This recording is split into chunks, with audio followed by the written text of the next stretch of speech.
الصلاة والسلام عليك يا سيدي يا رسول الله وعلى آلك وأصحابك يا سيدي يا حبيب الله. الصلاة والسلام عليك يا سيدي يا رسول الله وعلى آلك وأصحابك يا سيدي يا حبيب الله.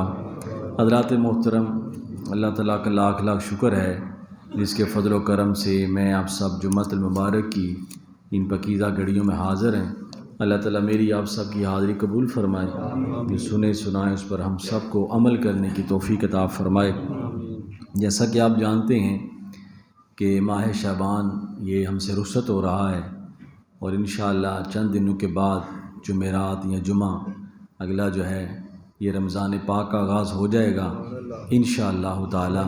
اللہ تعالیٰ سے دعا ہے کہ اللہ تعالیٰ ہمیں اس ماہ مبارک کی برکتیں حاصل کرنے کی توفیق عطا فرمائے، ہمارے لیے آسانیاں پیدا فرمائے، صحت و تندرستی عطا فرمائے، اور اس ماہ مبارک کے روزے رکھنے، نماز تراویح پڑھنے اور زہد و تقوی اختیار کرنے کی ہم سب کو توفیق عطا فرمائے. اس کی توفیق سے ہی سارے عمل جو ہیں وہ زیر تکمیل ہوتے ہیں، بندے کو عمل کی توفیق ملتی ہے. اگر وہ نہ چاہے تو انسان کچھ بھی نہیں کر سکتا. تو دعا یہ کرنی ہے کہ یا رب العالمین ہمیں صحت و تندرستی کے ساتھ اس ماہ مبارک کے برکتیں حاصل کرنے کی توفیق عطا فرما. جو بیمار ہیں انہیں بھی صحت تندرستی عطا فرما، اور ہمارے ملک کی یا رب العالمین خیر فرما. شعبان کا مہینہ ہوتا تو حضرت سلمان فارسی رضی اللہ تعالیٰ عنہ حضور کے بڑے پیارے صحابی، تو حضرت سلمان فارسی جو ہیں یہ فارس سے ایران سے تشریف لائے تھے. تو یہ کسی عیسائی کے گھر یہ غلام تھے اور دل میں تڑپ رہتی تھی کہ میں اس نبی کی زیارت کروں جو دنیا میں تشریف لائیں گے، جن کا نام یہ ہوگا، کیونکہ انجیل، زبور، تورات سب میں لکھا ہوا تھا کہ وہ کائنات میں تشریف لائیں گے، اللہ کے آخری نبی ہوں گے. اور تو آپ کے دل میں تڑپ رہتی. تو جس مالک کے ہاں کام کرتے اس سے پوچھتے کہ ان کا زمانہ کب آئے گا. تو وہ عیسائی جو ہے وہ جو مالک ہوتے تھے وہ نشانیاں بتاتے کہ ظہور ہو رہا ہے، نشانیاں آ رہی ہیں. پھر اس کو چھوڑ کر کسی اور کے پاس چلے جاتے، اس کے پاس کام کرتے تو اس سے پوچھتے کہ اس نبی کا زمانہ کب آئے گا.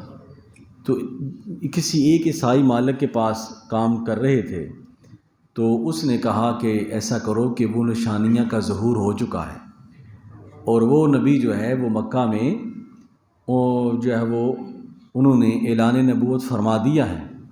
تو تم اس طرح کرو کہ مکہ چلے جاؤ. آپ ایران سے ہوتے ہوتے کہاں کہاں کا سفر کرتے کرتے حضرت سلمان فارسی، آپ فارس ایران کو کہتے ہیں اسی وجہ سے آپ کو. تو آپ روایت سنانے سے پہلے جو رمضان کی روایت ہے میں حضرت سلمان فارسی کا اس لیے سنا رہا کہ پتہ ہونا چاہیے کہ جس صحابی کے ذریعے ہمیں یہ روایت پہنچ رہی ہے اس کا مقام کیا ہے. سبحان اللہ. فرماتے ہیں کہ پہنچے مکہ میں تشریف لائے اور حضور نبی پاک صلی اللہ علیہ وآلہ وسلم کی بارگاہ میں حاضر ہوئے. جو نشانیاں پڑی تھیں وہ ساری حضور میں پا کر کلمہ پڑھ لی. تو حضور ان سے بڑی محبت فرماتے تھے. اصحاب صفہ میں سے تھے حضرت سلمان فارسی. تو آپ کو اللہ کے نبی نے کئی شرف عطا فرمائے. ایک تو حضرت سلمان فارسی کو آپ نے یہ فرمایا، سلمان اللہ تعالیٰ تیری اولاد میں سے ایک ایسا بندہ پیدا کرے گا کہ اگر علم ثریا ستارے کے اوپر بھی ہوگا نا تو وہاں سے بھی لے آئے گا. سبحان اللہ. وہ بندہ تیری اولاد میں سے ہوگا. تو حضرت امام ابو حنیفہ رحمۃ اللہ علیہ ان کی اولاد میں سے. سبحان اللہ. دوسرا، ایک دفعہ حضرت سلمان فارسی رضی اللہ تعالیٰ عنہ عرض کریں یا رسول اللہ میں تو پردیسی، نہ میرا باپ نہ میری ماں کا مجھے نہیں پتہ، میں تو کہیں کام کرتا کہیں کھاتا کھاتا، اللہ نے میری جو ہے وہ قسمت کو سنوارا تو میں آپ کے قدموں میں حاضر ہو گیا. تو کئی لوگ مجھ سے پوچھتے ہیں کہ تیرے باپ کا نام کیا ہے، تیری ماں کا نام کیا ہے، تو مجھے تو نہیں پتہ، میں تو بچپن سے غلامی میں ہوں. تو حضور نے فرمایا سلمان تو میری اہل بیت میں سے. سبحان اللہ. تیرے باپ کا نام محمد ہے اور تیری ماں کا نام حتیجۃ الکبریٰ ہے۔ تو یہ وہ صحابی جن کو حضور نے فرمایا تو میری اہل بیت میں سے ہے، یہ آپ کا شرف ہے۔ تو حضرت سلمان فارسی رضی اللہ تعالیٰ ارشاد فرماتے ہیں کہ شعبان کے آخر میں حضور صحابہ کرام کو جمع فرماتے اور آپ فرماتے ہیں میرے صحابہ کرام ایک ایسا مہینہ آ گیا جو بڑی برکتوں والا ہے، جو بڑی برکتوں والا ہے، بڑی رحمتوں والا ہے، بڑے کرم والا ہے، اور وہ رمضان کا مہینہ ہے اور اللہ کا مہینہ ہے۔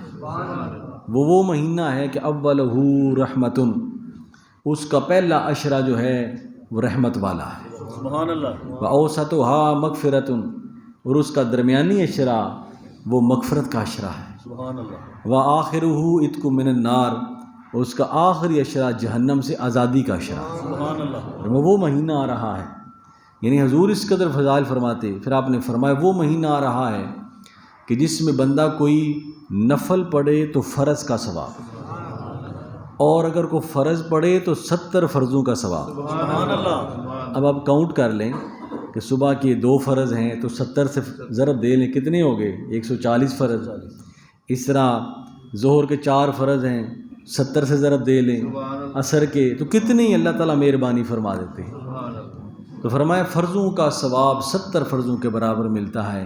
پھر حضور علیہ الصلوۃ والسلام نے ارشاد فرمایا کہ جو اس کے دن کو روزہ رکھتا ہے، رات کو قیام کرتا ہے، اللہ تعالیٰ اس کے پہلے گناہوں کو معاف کر دیتا ہے۔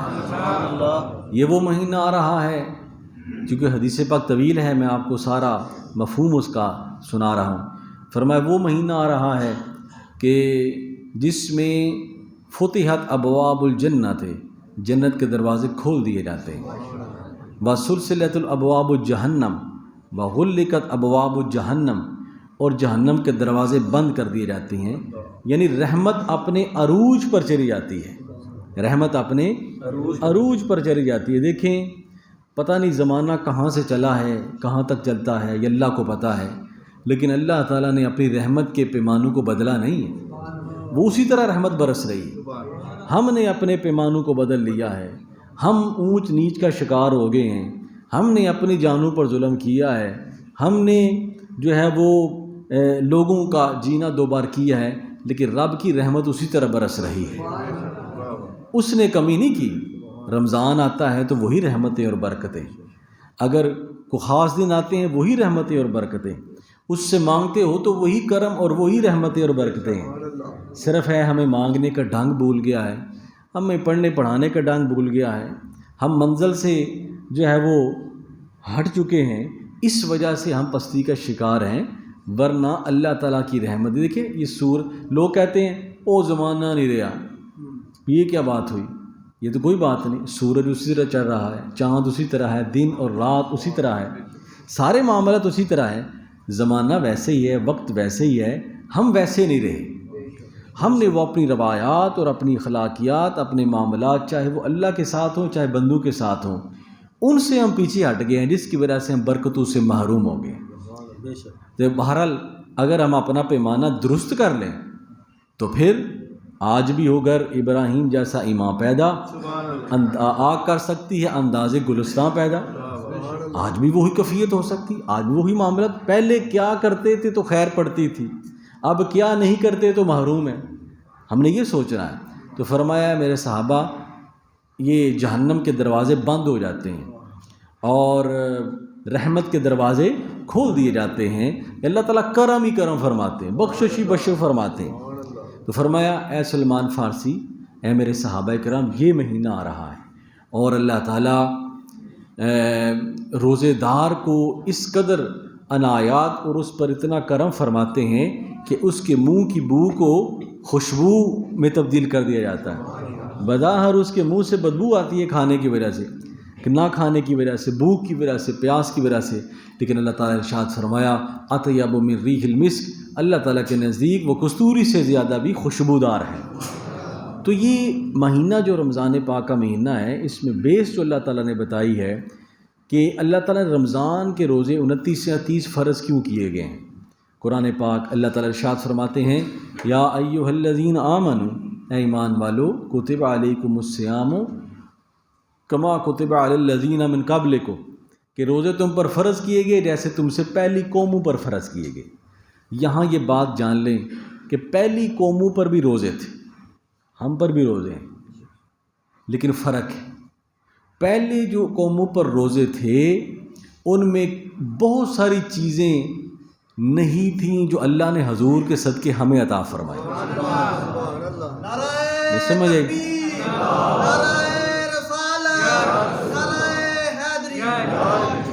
پہلی قوموں پر روزے جو میں آپ کو تھوڑا ذرا فرق بتا دوں، باقی تو مضمون چلتے رہیں گے انشاءاللہ تعالی۔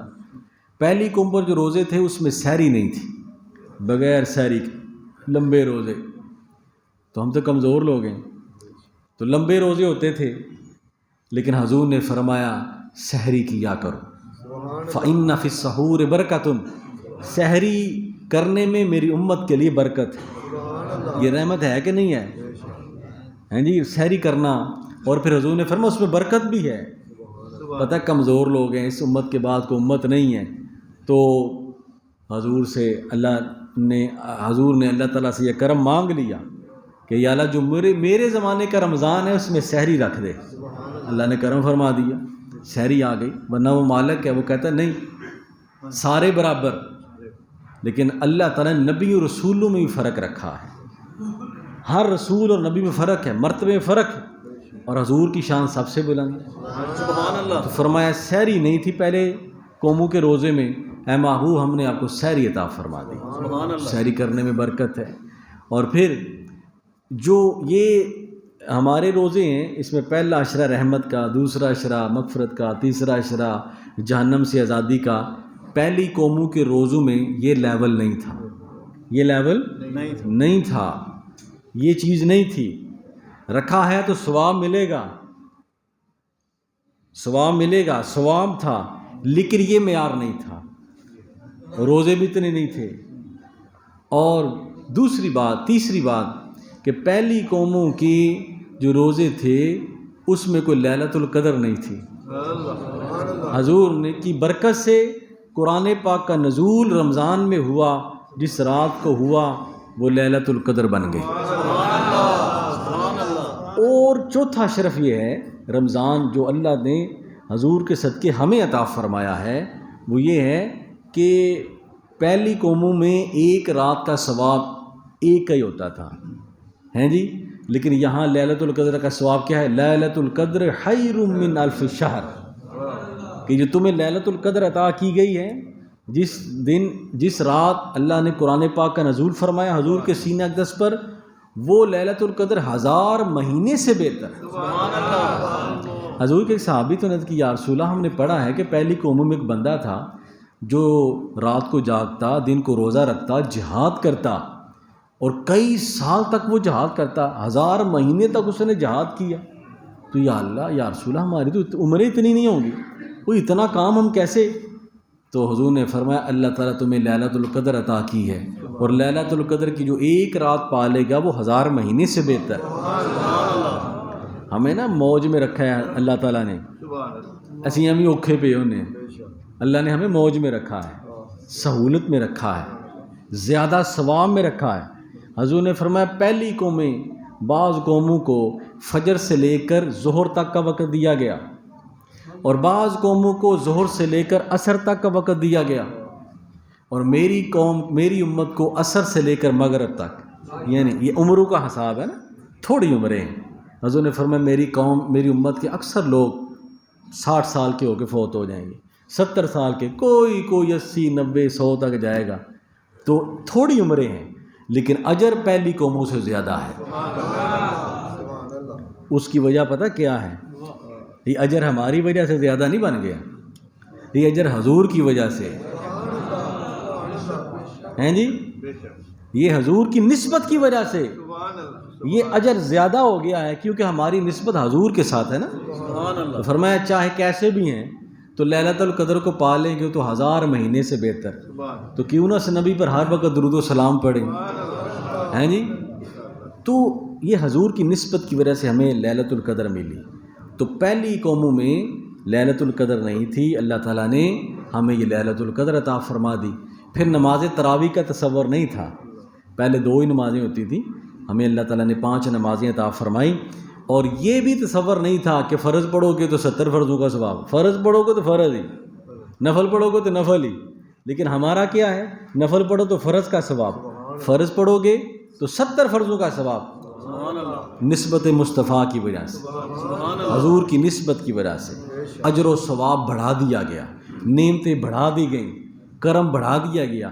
یہ علیحدہ بات ہے ہماری بد نصیبی کی، رمضان آتا ہے تو لوڈ شیڈنگ شروع ہو جاتی ہے، قیمتیں آسمانوں پر چڑھ جاتی ہیں. خدا کی قسم کسی چیز کی کمی نہیں ہے. اگر پٹرول آج بھی 50 روپے ہو جائے تو کم نہیں ہو جانا، وہ اسی طرح ہی رہنا ہے. چیزیں 200 روپیہ نیچے آ جائیں تو وہ کم نہیں ہو جانی، دینے والا وہ ہے. بس ایک ایسا چیز چلائی جاتی ہے تو گھبرائیں نہیں، اللہ سے مدد مانگیں، حضور کی نظر نگاہ پورے ذوق شوق کے ساتھ رمضان کی تیاری کریں. تو انشاءاللہ آسانی بھی ہوگی اور نعمتیں بھی وافر ملیں گی انشاءاللہ. یہ اللہ کا وعدہ ہے.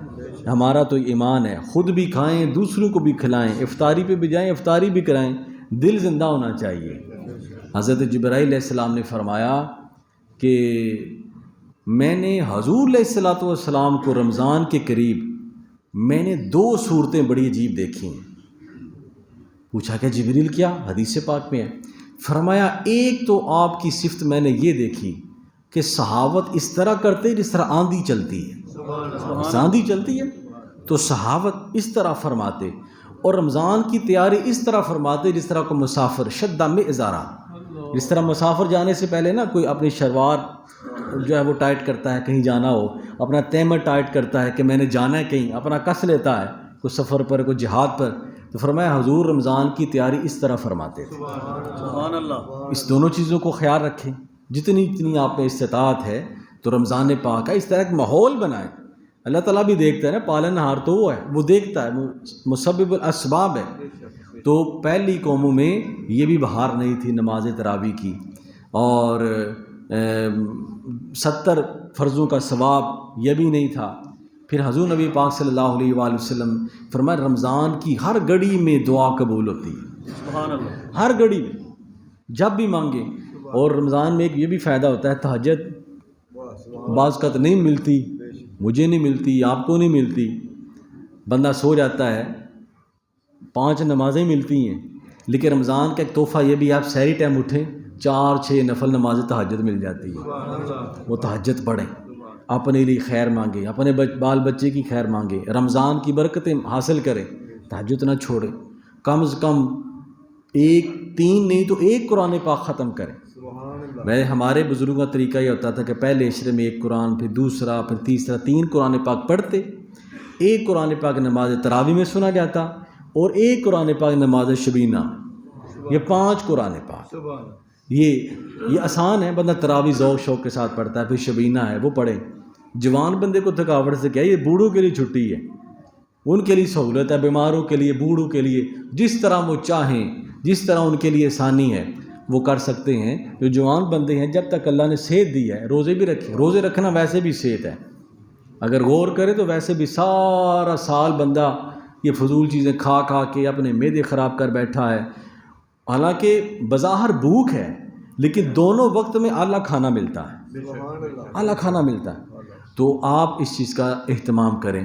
قرآن پاک کم از کم اس طرح تو آپ پڑھیں کہ آپ کے 2 نہیں 3 نہیں قرآن پاک، زیادہ سے زیادہ قرآن پاک کی تلاوت کریں. ایک روٹین بنا لیں، اپنا ایک معمول بنا لیں کہ اس ماہ مبارک کو ہم نے اس طرح گزارنا ہے. پھر اس کی برکتیں انشاءاللہ سارا سال بندے کے وجود میں رہتی ہیں. تو فرمایا کہ اس لیے روزے تم پر فرض کیے گئے ہیں لعلکم تتقون، تاکہ تمہارے دلوں میں پرہیزگاری آ جائے، تقویٰ آ جائے، اللہ تعالیٰ کی خشیت آ جائے، اللہ تعالیٰ کا خوف پیدا ہو جائے. اللہ تعالیٰ کوئی شوق نہیں ہے کہ وہ تمہیں بھوکا اور پیاسا رکھے، بلکہ اللہ تعالیٰ اپنے بندوں کی آزمائش کرتا ہے کہ جیسا میں کہتا ہوں وہ کرتے ہیں کہ نہیں کرتے. بھوکا رکھتا ہوں، قیامت کا دن ہوگا تو اللہ تعالیٰ کے کچھ بندے کہیں گے یا اللہ ہمیں اپنے کو کامل بندے بتا. تو اللہ تعالیٰ کچھ اپنے بندوں کو جنت سے نکال لیں گے. دوزخ سے جنت میں جانا بڑا سوکھا کام، جنت سے نکال لیں گے، اور جنت سے نکال کے کہیں گے وہ دوزخ ہے اس میں چھلانگ لگا دو. وہ دوڑیں گے دوزخ کی طرف. تو لوگ کہیں گے فرشتے حیران رہ جائیں گے یا اللہ لوگ جنت سے جہنم سے چھوڑ کر جنت کے طلبگار ہیں، تو یہ کون سی مخلوق ہے؟ وہ ان بندوں سے سوال کریں گے اور تمہارے ہوش ٹھکانے ہیں، تم جنت کو چھوڑ کر جہنم. انہوں نے کہا ہم نے نہ جنت کو دیکھنا ہے نہ جہنم کو دیکھنا ہے، اپنے مالک کے حکم کو دیکھنا ہے. ہمارے لیے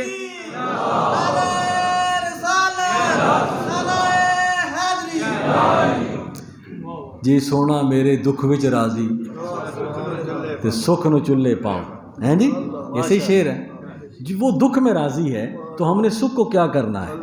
تو فرمائے اس لیے جہنم میں جا رہے ہیں کہ ہمارے مالک کا حکم ہے. تو سمجھ آ گئی نا؟ بس یہ دیکھا کریں بڑے بڑے یورپ نے بڑے بڑی دلیلیں یہ ہے جی روزے میں یہ ہو جاتا ہے روزے میں وہ ہو جاتا ہے، کچھ نہ دیکھیں بس دیکھیں میرے مالک کا حکم ہے. اس نے حکم دے دیا. جب اس چس میں اس رس میں اس محبت میں اس فارفتگی میں آپ اللہ کا ذکر کہیں گے پھر سکون ہی سکون ملتا ہے، پھر ساری آسانیاں بھی پیدا ہو جاتی ہیں. تو فرمایا لعلکم تتقون. حضرت امام فخر الدین رازی رحمۃ اللہ تعالی علیہ بڑی پیاری حدیث پاک لاتے ہیں. آپ فرماتے ہیں کہ اللہ تعالیٰ قیامت کا دن ہوگا تو اللہ تعالیٰ ایک بندے کو بلائیں گے. اللہ پاک فرمائیں گے کہ دیکھو اس کی عبادات یا اللہ اس کی عبادات تو ہیں لیکن اس نے کسی یتیم کا مال کھایا ہے. اللہ پاک فرمائیں گے اس کی نمازیں یتیم کو دے دو. پھر پوچھا جائے گا کوئی حج، حج ایک دو کیا ہے لیکن یا اللہ اس نے فلاں جرم کیا ہے، فرمایا یہ اس کو دے دو، اس کا ثواب حج کا ثواب اس کو دے دو. پھر اس کا صدقہ و خیرات. پھر اللہ پاک فرمائیں گے اس نے روزے رکھے ہیں یا اللہ روزے بھی رکھے ہیں لیکن فلاں جرم ابھی ہے، فلاں باتیں جو ہیں وہ فلاں قصور ابھی ہے فلاں بندے کے بارے میں. اللہ پاک فرمائیں گے الصوم لی وانا اجزی بہ، روزہ میرے لیے ہے اور میں ہی اس کی جزا دوں گا. فرمایا جس کا اس نے حق کھایا ہے اس کے پلڑے میں میرا کرم ڈال دو اور اس کے روزوں کی وجہ سے اس کی بخشش کر دو. یہ روزے کی کیسی فضیلت ہے کہ جو گناہ گار جس کا اس نے حق کھایا ہے تو روزے کے مقابلے میں اس کے پلڑے میں میرا کرم ڈالو اور اس کے روزے کی وجہ سے اس کی بخشش کر دو. الصوم لی وانا اجزی بہ، روزہ میرے لیے ہے اور میں اس کی رضا دینے والا. تو دوستو یہ ماحول بنائیں، یہ ذہن بنائیں. ہم نے قرآن پاک کی تلاوت کتنی کرنی ہے، ہم نے کس طرح اسماء مقدس کو جو ہے وہ یہاں کوئی بندہ بانٹنے والا ہو نا تو ہجوم لگ جاتا ہے، مجھے یہ مل جائے مجھے یہ مل جائے مجھے یہ مل جائے، دھکے پڑتے ہیں. تو جب بانٹنے والا رب ہے سبحان اللہ جی وہ دے رہا ہے، بخشش دے رہا ہے، نعمتیں دے رہا ہے، تو انشاءاللہ تعالی اللہ تعالیٰ آپ کے لیے آسانیاں، میرے لیے بھی ہم سب کے لیے آسانیاں پیدا فرمائے اور رمضان پاک کی برکتیں ہم سب کو عطا فرمائے. انشاءاللہ یہ مضمون چلتے رہیں گے. اللہ تعالیٰ ہم سب کا حامی و ناصر ہو. وما علینا الا البلاغ وآخر دعوانا الحمد للہ رب العالمین. سنتے ہیں ادا فرما لیں.